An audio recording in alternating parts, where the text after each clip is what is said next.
Share बाजारात आपण 10-15 हजार लावून एखाद्या आयपीओला अप्लाय करतो, पण तो लागेल याची कुठलीही गॅरंटी नसते.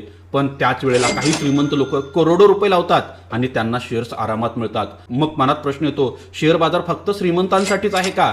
गरिबांसाठी आणि श्रीमंतांसाठी सेबीनं दोन वेगवेगळे नियम का बनवले आहेत? हा अन्याय आहे की याच्या पाठीमागं मोठं लॉजिक आहे? चला आज एचएनआय आणि रिटेल इन्व्हेस्टर मधला हा खरा खेळ डिकोड करूया. सगळ्यात आधी कॅटेगरी समजून घेऊया.